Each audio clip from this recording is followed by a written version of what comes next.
Quand on parle d'agriculture ou quand on parle d'alimentation, il y a toujours un parent pauvre qui est le sol lui-même. On marche dessus sans s'en soucier. Et donc aujourd'hui, je voudrais vous montrer ce qu'est le sol et pourquoi on a tort de le négliger, parce que c'est le soubassement de tout ce que l'on cultive et de tout ce que l'on mange. Alors, voilà.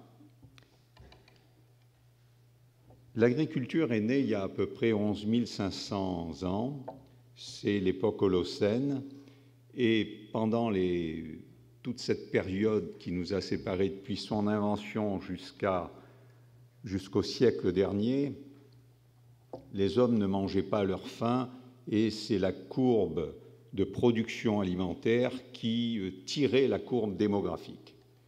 Et depuis le XXe siècle, l'utilisation routinière des combustibles fossiles, l'invention du moteur à combustion, a permis une explosion qui était contemporaine de la fin du petit âge glaciaire. Et en 50 ans, au début du XXe siècle, la terre travaillée par paysans a été multipliée par 20 et les rendements ont été multipliés par 5.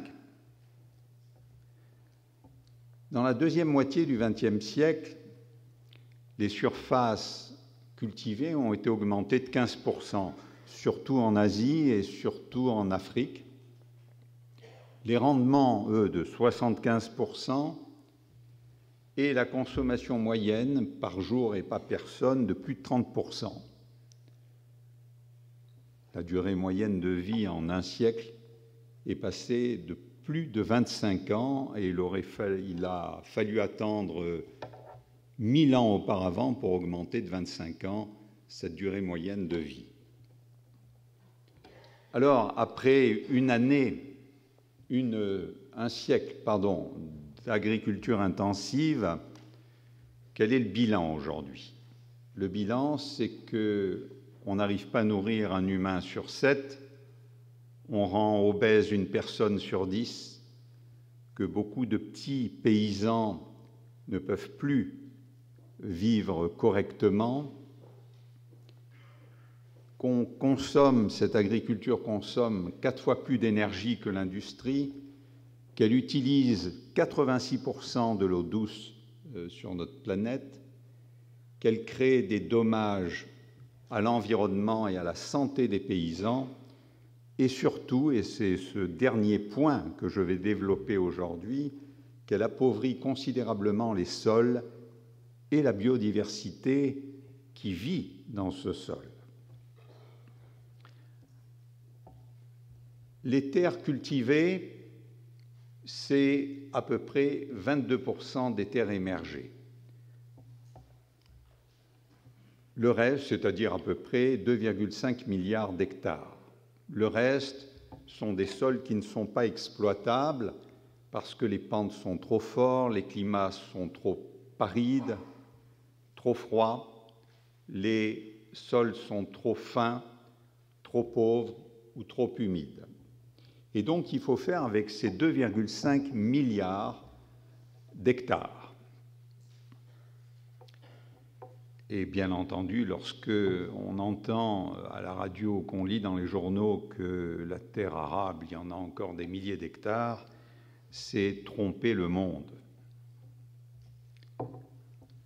La terre utilisée aujourd'hui pour l'agriculture, c'est 1,6 milliard d'hectares pour les cultures. C'est pour les pâturages, 3,5 milliards d'hectares. Mais les pâturages ne peuvent pas être de bons sols pour cultiver, bien entendu. Et le mauvais usage des sols fait que déjà, on a perdu 300 millions d'hectares, c'est-à-dire qu'on a une baisse de 20% des surfaces arables. Et que l'on sait que chaque année, c'est entre 10 et 20 millions d'hectares de sols arables qui sont détruits par dégradation. Voilà, ces chiffres sont clairs, ils relèvent de publications scientifiques très sérieuses. Alors, qu'est-ce qu'on entend par dégradation? La dégradation des terres cultivées, c'est soit par pollution chimique, on vient d'avoir un exemple dramatique avec Fukushima, c'est la stérilisation par salinisation ou tout simplement par perte de biodiversité, et où c'est la destruction pure et simple du sol par érosion ou par urbanisation. C'est ce petit point que je vais développer un peu plus en détail. Et pour comprendre ce qu'est la Terre, je vais essayer de vous l'expliquer avec des termes scientifiques simples, mais je vais vous montrer que faire un sol, ça ne se fait pas en un jour. C'est un processus géochimique, biogéochimique compliqué, et qu'il faut bien le saisir avant d'utiliser la terre elle-même à des fins agricoles. Alors, la réserve, ce qui nous reste pour l'instant, c'est 600 millions d'hectares. Et on doit faire avec ça, non seulement pour nourrir la planète, puisque c'est l'enjeu des décennies qui arrivent, mais c'est l'enjeu aussi pour garder l'humain à la surface de la Terre et pour le nourrir pendant des siècles, pendant des millénaires. Donc, la ressource sol est capitale. Et on peut se poser la question, est-ce que c'est une ressource renouvelable? Alors, les terres émergées sont constituées de roches dont la composition moyenne, à 98% de ces roches, est celle du granit. Vous savez ce qu'est un granit. Ce granit s'est fait essentiellement pour moitié de gros atomes d'oxygène, et donc on peut considérer que la plupart des roches, c'est un agglomérat de balles d'oxygène au milieu desquelles se distribuent tous les autres atomes. Donc ces roches, qui constituent la surface des terres émergées, vont être arrosées par l'eau de pluie et vont petit à petit s'altérer et se transformer, ces roches dures, en une roche plus tendre. Et ces minéraux qui se forment sont essentiellement des minéraux argileux associés à des restes de ce que la roche n'a pas entièrement altéré, qui sont surtout des grains de quartz. Et on obtient comme ça un sol assez épais, avec un matériau tendre sur lequel se développe une végétation qui elle-même va alimenter des horizons de surface qui vont constituer ce qu'on appelle l'humus.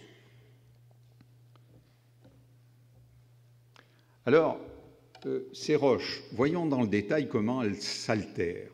Prenons par exemple ici un feldspath avec une macle, et dans cette macle, on voit apparaître des tout petits trous. Et ça, ce sont des trous de dissolution dus à l'eau de pluie qui a pénétré ces roches. Et voilà ce que donne l'avancée de la dissolution de ces roches. Voilà un schéma. Ces fissures dans un feldspath, l'échelle, c'est le milliardième de mètre. Vous voyez que c'est excessivement fin. Et les molécules d'eau pénètrent dans ces fissures, et les hydrogènes de ces molécules d'eau, qui sont de petits atomes, vont pénétrer la structure du minéral par ces petits puits et va prendre la place, ces hydrogènes vont prendre la place des gros cations, ici du potassium, mais ça peut être du magnésium, ça peut être du sodium. Et ces ions sont évacués par le flux de molécules d'eau jusqu'aux rivières et des rivières jusqu'aux océans. Et c'est une des raisons principales pour laquelle les océans sont salés. Mais une partie des oxygènes, des siliciums qui ont été évacués de cette roche vont se recombiner en de nouveaux petits minéraux minuscules que l'on appelle les argiles. Et ces argiles, c'est comme des valises, sont des minéraux en feuillet, vont retenir au passage un certain nombre de ces atomes qui vont constituer les nutriments dont les plantes ont besoin. Alors voyons un peu. Alors d'abord, ces trous de dissolution l'altération est plus compliquée que ce que je vous l'ai dit. Elle se passe en 3 temps, bien entendu, entre le minéral qui n'est pas altéré et la dissolution de ce minéral. Voilà à peu près le puits de dissolution que nous avons vu tout à l'heure au microscope électronique. Et vous voyez que c'est un mécanisme progressif, très lent et qui exige du temps. Pour vous montrer qui exige du temps et de l'énergie, hein, qui est figurée ici par cette courbe, entre le départ, la réaction entre le minéral et l'eau, et la dissolution du minéral et la libération de ces éléments. Alors, en définitive, voilà ce qu'on obtient.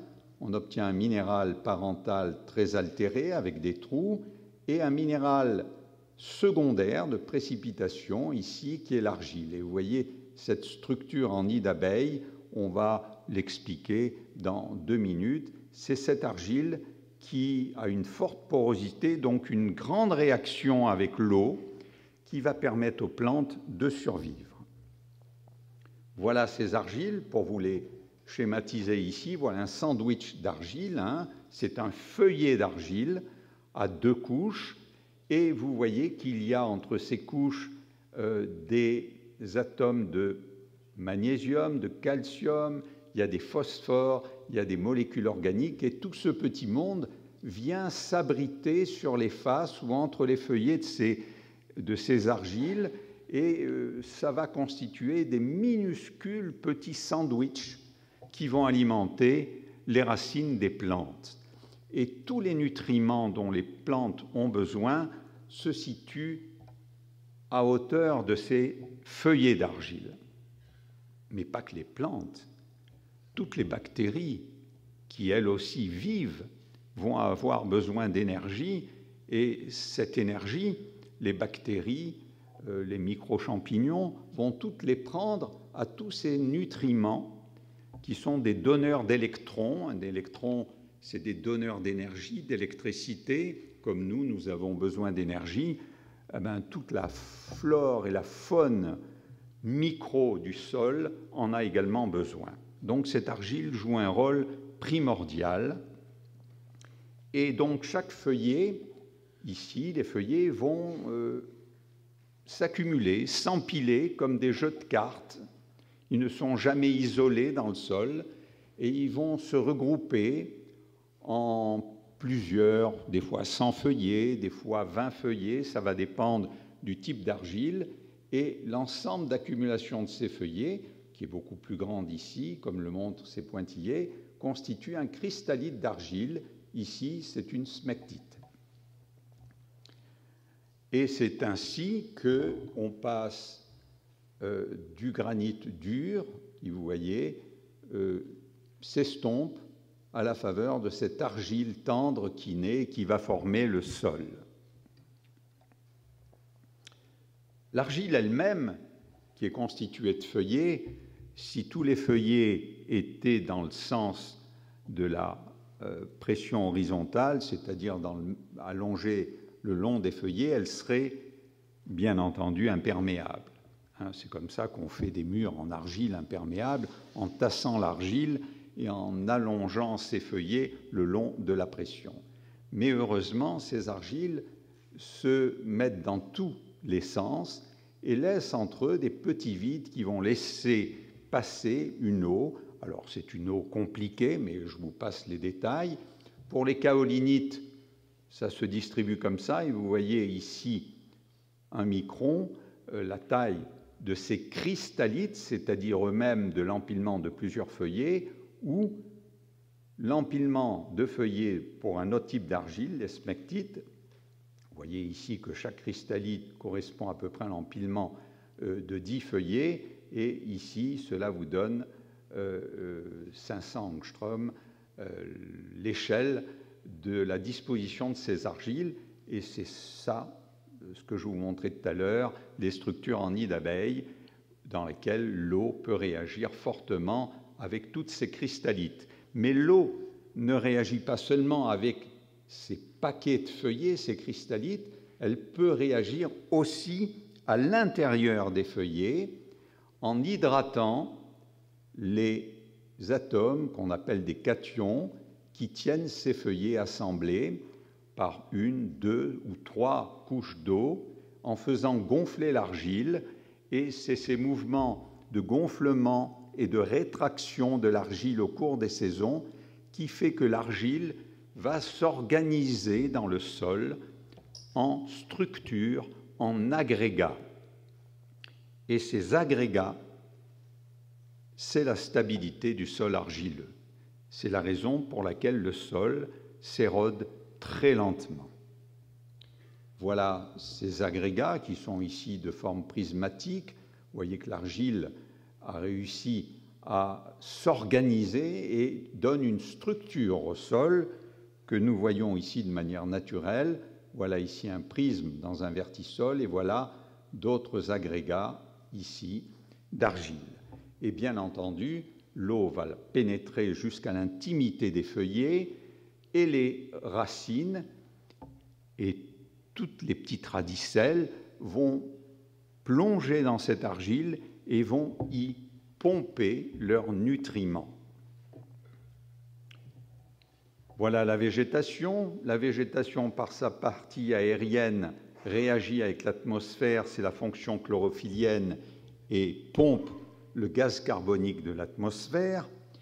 Mais l'eau et tous les nutriments sont pompés, sont pris dans le sol, et dans ce sol, les bactéries vont jouer un rôle primordial pour l'assimilation de toutes ces molécules, leur passage aux racines, et c'est ainsi que l'eau devient la sève, monte et inonde tous les organes du végétal.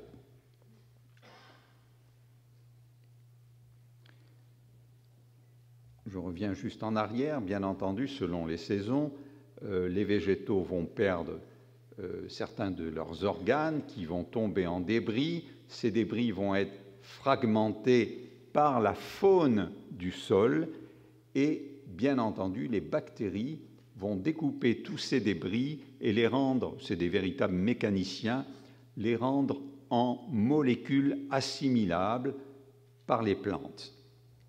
Alors, en surface, on a un humus dans lequel s'installent la plupart des racines, et cet humus est d'autant plus épais que l'on est dans des climats tempérés, alors que dans des climats plus chauds, la zone humifère est très faible parce que les bactéries, à cause de la température, ont une activité énorme et vont minéraliser, c'est-à-dire transformer cette matière organique. Et c'est la raison pour laquelle dans les forêts, ces forêts pompent bien sûr beaucoup de CO2 de l'atmosphère, mais en rejettent également par minéralisation des micro-organismes. Alors voyons maintenant l'érosion. Vous avez vu, faire un sol, c'est pas simple, ça exige du temps. Alors maintenant, voyons comment ce sol s'érode.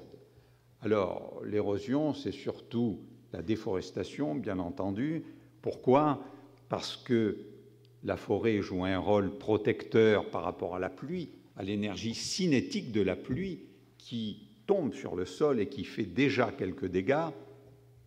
Mais en général, quand on déforeste, ce n'est pas pour le plaisir, c'est pour faire des fronts pionniers pour l'agriculture. Et donc tout de suite après, on laboure. Et en labourant, bien entendu, on augmente considérablement l'érosion. Alors voilà ici quelques images d'érosion. Alors vous dites, bon, c'est un peu de terre qui s'en va. Ben, cette terre, c'est l'argile dont je vous parlais. Alors quelquefois, là je vous ai montré un sol labouré avec une pente peu faible, mais dès que la pente devient importante, le moins de chemin, le moins de sillons peut créer des ravines considérables. Et toute cette argile, ça ce sont des sols tropicaux très épais en argile, très vieux, et toute l'argile est emmenée par le ruissellement jusqu'aux rivières, et bien entendu viennent combler, voilà les rivières qui transportent, vous voyez la couleur de ces rivières, qui transportent toutes ces argiles, et ces argiles viennent combler le lit de la rivière. En fait, vous voyez toujours couler l'eau, mais le lit, au lieu d'avoir 2 mètres de profondeur, n'a plus que 20 cm de profondeur.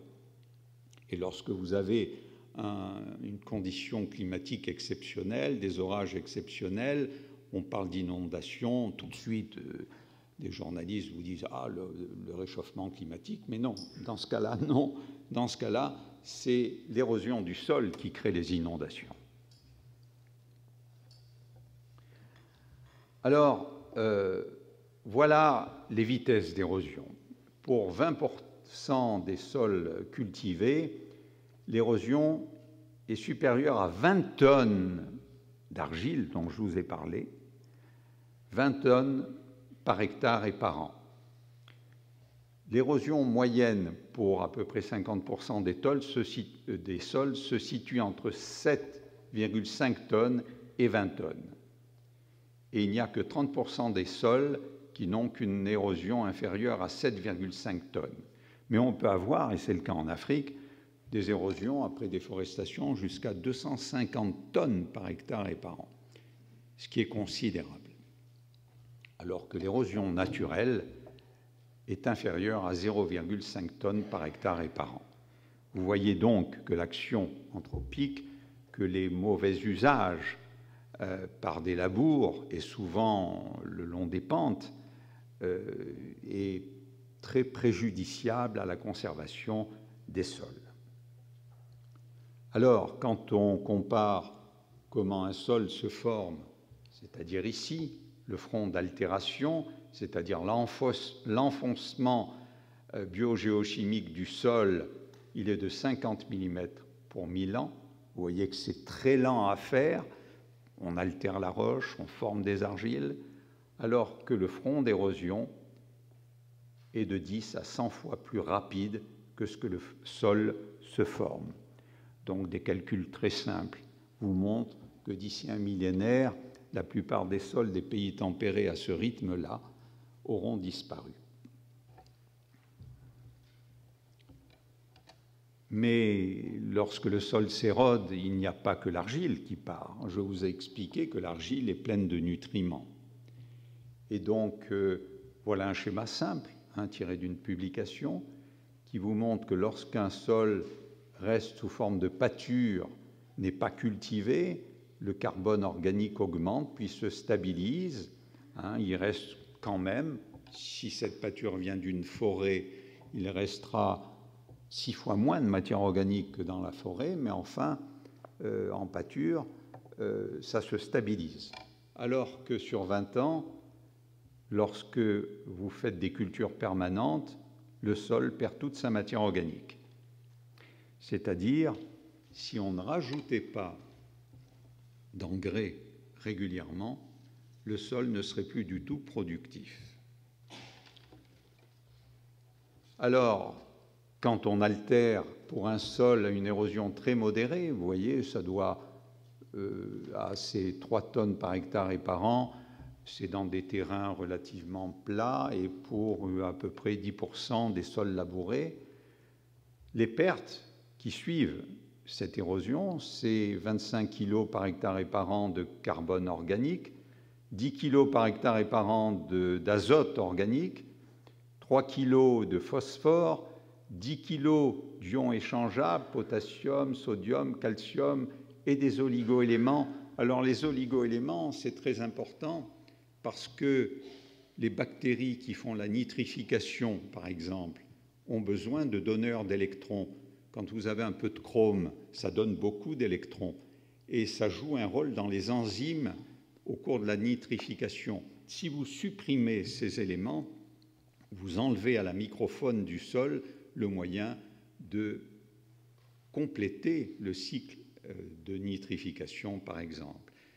Donc, vous enlevez à la biodiversité une capacité de jouer complètement son rôle. Mais comme vous rajoutez des engrais, avec cette érosion, c'est entre 10 et 25% des engrais ajoutés qui s'en vont aux rivières et qui vont profiter à la faune ou à la flore aquatique. Et c'est 30 à 40% des pesticides répandus. des expériences ont été faites. Voilà, sur un sol non affecté par l'érosion, les rendements pour le maïs étaient de 6 tonnes à l'hectare. L'année d'après, après érosion du sol, il n'est plus que de 4 tonnes à l'hectare. Pourquoi? Parce qu'on enlève cette partie superficielle du sol qui est la plus riche, c'est là où la biodiversité est la plus abondante et c'est là où les fertilisants naturels persistent. Voilà, par exemple, ici, on va parler juste un peu de biodiversité qui part avec cette érosion. Les vers de terre qui sont une charrue biologique extraordinaire et qui distribue et qui mélange la matière organique avec l'argile, ce qui permet aux molécules organiques d'être plus ou moins protégées de la minéralisation.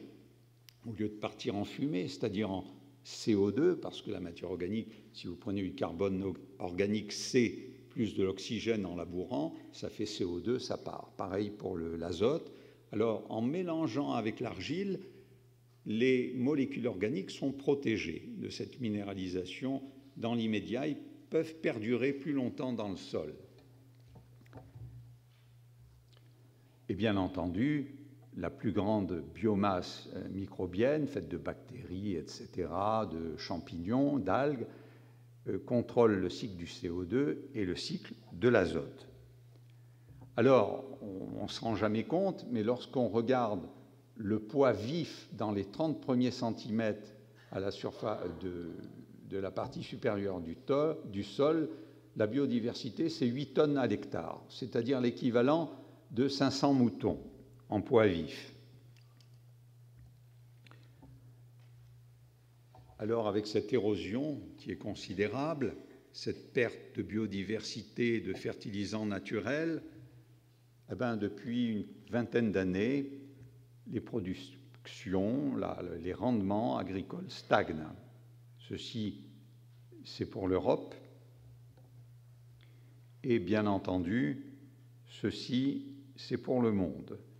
4% de la production du maïs en baisse, moins 4%, ce n'est pas grand-chose. C'est la production du Mexique. Moins 6% pour le blé, là aussi, ce n'est pas grand-chose, c'est la production de la France. Et lorsqu'on fait sur ces terres déjà appauvries et labourées de la monoculture, on se rend compte que 40% de la biodiversité a disparu. Et si on rajoute des pesticides, c'est 80% de la biodiversité qui disparaît. Un mot sur l'urbanisation. Au début du XXe siècle, 14% de la population vivait dans les villes. On en est à 54%, et puis ça continue d'évoluer. Chaque mois, dans les villes des pays en voie de développement, c'est 5 millions d'habitants de plus. Et bien entendu, dans des pays en pleine croissance, aux États-Unis, c'est 100 mètres carrés de terre arable qui disparaît chaque seconde et 500 mètres carrés en Chine. Ce qui veut dire que ces deux pays, Chine et États-Unis, chaque année, urbanisent l'équivalent de 5 fois la surface du Danemark.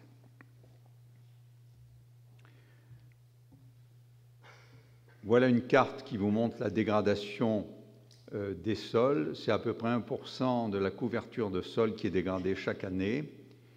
Et nous devons absolument garder le sol comme une entité vivante. Alors, quoi faire? Changer les techniques agricoles. Ça me semble très clair. C'est déjà dans de nombreux pays fait, pratiquement pas en France, très peu en Europe. C'est d'arrêter de labourer dans le sens de la pente et labourer au moins le long des courbes de niveau. Ça limite considérablement l'érosion. Et c'est de pratiquer le non-labour ou le semi-direct. Le fait de faire cela diminue considérablement l'érosion, puisque ça diminue d'un facteur à peu près 15 pour des pentes qui sont de l'ordre de 5%, et par un facteur 25 pour des pentes qui sont de l'ordre de 9%. Ça veut dire qu'on supprime presque l'érosion anthropique. Et puis, bien entendu, ça décroît l'énergie utilisée par les tracteurs et les heures de tracteurs. Il me reste 1 minute, je pense. Mais en même temps, voilà la différence entre deux sols. Très bien. Voilà donc ici, sur une terre labourée normalement, une terre sans labour, vous voyez que les températures à la surface du sol sont beaucoup plus importante dans les sols labourés que dans les sols non labourés. Donc l'eau qui est une réserve, le sol qui est une réserve d'eau perd par évaporation beaucoup moins d'eau. Et bien entendu, c'est un gros avantage pour une agriculture et une productivité. Alors, je vais passer ça rapidement pour arriver là, à cette expérience qui est simple. Ici, vous avez à gauche toujours un sol expérimentalement montré par des gens de l'université de Cornell, un sol qui est un sol utilisé avec des fertilisants, des pesticides, comme on sait faire aujourd'hui dans l'agriculture intensive. Il y a un sol qu'on ne touche pas, où sont préservés les bactéries, les microalgues, les micro-champignons, tout ce qui existe dans un sol. Alors on l'emblave, et vous voyez que tout de suite, alors là je ne sais plus lire, mais je vais vous le lire avec mes lunettes. C'est au début de l'an, voilà, ça c'est des jours, hein, 2e jour, 4e jour et 8e jour. Alors regardez bien le développement des racines dans le sol sain qu'on n'a absolument amendé en rien du tout. Vous voyez la répartition des racines et la partie supérieure du végétal. Vous voyez l'abondance des racines et le végétal est beaucoup plus grand. Alors, de nombreuses études ont été montrées et dans ce sol, on a une saturation par tous ces éléments bases qu'on appelle bases, le sodium, le potassium, etc. On accroît cette capacité d'échange de l'argile, on a une meilleure absorption par les racines des nutriments et en définitive, on améliore considérablement la performance de la culture et on a montré qu'on peut multiplier par 5 les rendements, en particulier au lieu de 2 tonnes à Madagascar de riz par hectare et par an, on obtient jusqu'à 12 tonnes par hectare et par an. Et les plantes qui se portent bien parce qu'elles ont des tas de nutriments, c'est comme les humains, n'ont plus besoin de beaucoup de médicaments. Et donc on peut même supprimer les pesticides dans ces exploitations expérimentales, sans affecter pour autant les plantes. Alors, les terres arables pour demain sont essentiellement dans des pays tropicaux et en particulier en Afrique. Seulement, les sols africains, les sols des pays tropicaux ne sont pas les sols des pays tempérés. Et aujourd'hui, on fait 2 erreurs principales. C'est qu'on applique les techniques développées dans les pays tempérés aux pays tropicaux. Et là, c'est une erreur considérable. Et la deuxième erreur, c'est que les pays qui commencent à manquer de terres vont dans ces pays pour louer des terres.